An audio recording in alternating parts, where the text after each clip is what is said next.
سید حجویر فرماتے ہیں اے میرے مرید درود پاک کو اپنا وظیفہ بنا کہ ہر وقت اسی دھن میں لگا رہا کر، یا میں سو جاؤں یا مصطفیٰ کہتے کہتے، کھلے آنکھ صلی اللہ کہتے کہتے درود حجویریہ ایک بار پڑھ لیں۔ الصلاۃ والسلام علی رسولہ محمد وآلہ واصحابہ وازواجہ اجمعین وسلم تسلیما کثیرا کثیرا۔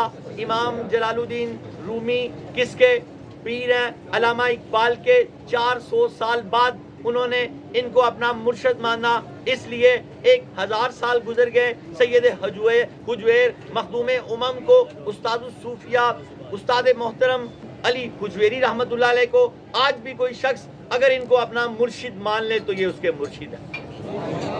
وہ جو آپ کو علماء کرام روایت دیتے ہیں نا، ان کا زمانہ پا لیتا ہے، ان کے زمانے تو ہوتے ہی نہیں۔ ہر زمانہ میرے حسین کا ہے، ہر زمانہ میرے حضور کا ہے، ہر زمانہ میرے داتا علی حجویری کا ہے، ہر زمانہ میرے خواجہ معین الدین اجمیری کا ہے، ہر زمانہ میرے غوث پاک کا ہے۔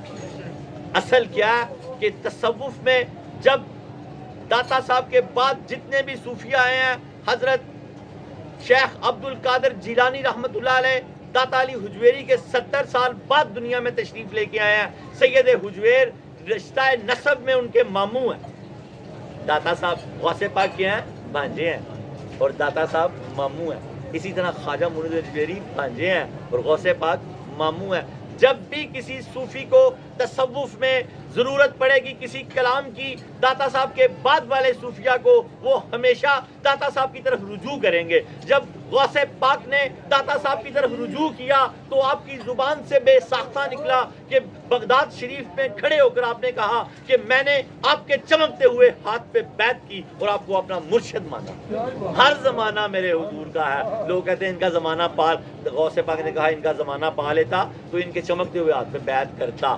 بھئی ہر زمانہ ہی ان کا ہے، یہ کتب دورہ ہیں، ہر زمانے کے کتب ہیں۔ خواجہ معین الدین اجمیری، بابا فرید، حضرت داتا گنج بخش علی حجویری، غوث پاک، یہ ہر زمانہ ان کے بابا حسین کا ہے، ہر زمانہ میرے حضور کا ہے، ہر زمانہ غوث پاک کا ہے، ہر زمانہ داتا علی حجویری کا ہے۔ آج بھی آپ ان کی بیعت کریں۔ جب یہ اپنے روحانی بیٹا بناتے تو درود تنجینہ کی تنقید کرتے۔ اصل نام ہے درود تنجینہ۔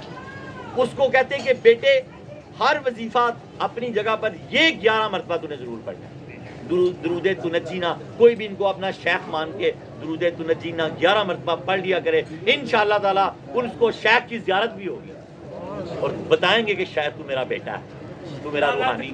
اللہ نعرہ رسالت، نعرہ تحقیق، اور نعرہ حیدری، نعرہ حیدری، یا علی، یا علی، یا علی، گنج بخش، یا علی، افسانہ علی حضرت داتا گنج بخش زندہ باد۔ اور درود تنجینہ آپ کو آسانی سے مل جاتا ہے۔ اللہم صلی علی سیدنا محمد صلاۃ تنجینا بہا من جمیع الاحوال والآفات وتقضینا بہا جمیع الحاجات وتطہرنا بہا من جمیع السیئات وترفعنا بہا عندک اعلی الدرجات وتبلغنا بہا اقصی الغایات من جمیع الخیرات فی الحیات وبعد الممات انک علی کل شیء قدیر۔ یہ رسول پاک نے ایک ڈوبتے ہوئے بیڑے والوں کو دیا اور ان کا بیڑا تر گیا۔ اسی طرح جو 11 مرتبہ پڑھے گا اس کا بیڑا تر جائے گا۔ 11 مرتبہ شروع کریں۔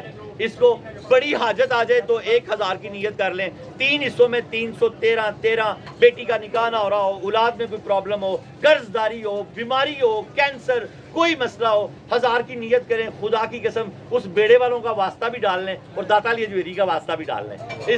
یہ واسطے بڑے کمال ہوتے ہیں۔ واسطہ دیا جو آپ کا، میرے سارے کام ہو گئے۔ حسن و حسین کا واسطہ دیا کرو اور یہ ورد رکھا کرو، یا حسن یا حسین۔ جب کوئی مشکل آ جائے تو یہ ورد کیا کرو، یا حسن یا حسین، یا حسن یا حسین۔ ہمارے بابا جی صوفی برکت علی کیا کرتے تھے اور کرواتے بھی تھے، وہ لدھیانوی فیصل آباد والے، یا حسن یا حسین، یا حسن یا حسین، یا حسن یا حسین، اور یا حیو یا قیوم، یا حیو یا قیوم، یا حیو یا قیوم۔ داتا علی حجویری رحمۃ اللہ علیہ نے کیا فرمایا؟ میرے مرید درود پاک کو اپنا وظیفہ بنا۔ بہت درود پڑھتے تھے اور سامنے بیٹھ کے پڑھتے تھے حضور پر، سامنے بیٹھ کر۔